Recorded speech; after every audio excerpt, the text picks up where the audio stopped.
जय भीम, नमो बुद्धाय साथियों। दोस्तों 14 अप्रैल जिंदाबाद, बाबा साहब जिंदाबाद। दोस्तों 14 अप्रैल चमार और दलित समाज बड़े ही धूमधाम के साथ मनाता है, क्योंकि दोस्तों जिस महान चमार ने दलित चमार समाज को न्याय दिलाया और उच्च नीच भेदभाव को खत्म किया, उस महान चमार का नाम है बाबा साहब डॉक्टर भीमराव अंबेडकर, और जिसको दलित चमार समाज अपना नेता और भगवान के रूप में मानते हैं और बड़े धूमधाम के साथ अंबेडकर जयंती को मनाते हैं। तो चलिए दोस्तों जान लेते हैं इसके पीछे की कहानी के बारे में। दोस्तों 14 अप्रैल को हर साल बाबा साहब अंबेडकर की जयंती देश भर में मनाई जाती है। डॉक्टर भीमराव रामजी अंबेडकर को भारत के महान व्यक्ति और नायक के रूप में भी जाना जाता है। और दोस्तों अंबेडकर जी खुद एक चमार थे, इसलिए उन्हें चमारों दलितों का नेता भी कहा जाता है। और जिस वजह से उन्हें बचपन से ही कठिनाइयों का सामना करना पड़ा।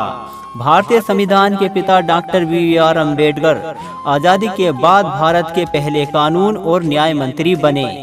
देश के विकास में कई तरह से योगदान देने वाले डॉक्टर अंबेडकर जी के सम्मान में ही हर साल उनके जन्म दिवस को खूब खुशी के साथ मनाया जाता है।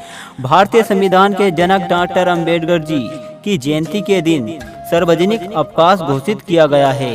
देश की आज़ादी से लेकर कानूनी संरचना की विकसित करने में उनकी भूमिका अहम थी, जिसका स्मरण लोग उनके जन्म दिवस पर करते हैं।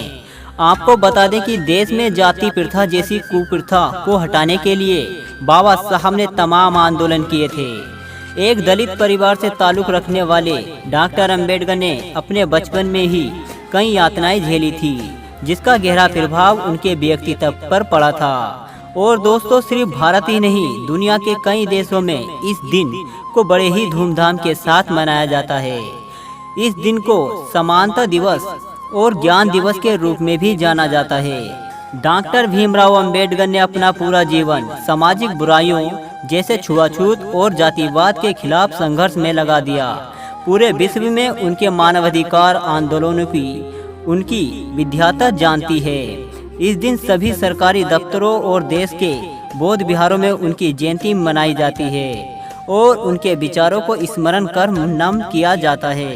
सिर्फ यही नहीं, हर साल भारत के प्रधानमंत्री, राष्ट्रपति व दूसरे गणमान्य लोग उनके योगदान को याद करते हैं। उनकी प्रतिमाओं पर पुष्प अर्पित किए जाते हैं। खासकर महाराष्ट्र और मध्य प्रदेश में उनकी जयंती पर विशेष कार्यक्रम आयोजित किए जाते हैं। तो दोस्तों आपको यह जानकारी कैसी लगी, आप हमें कमेंट करके जरूर बताएं और एक बार जरूर बोल दें बाबा साहब जिंदाबाद, 14 अप्रैल जिंदाबाद। जय भीम, जय भारत।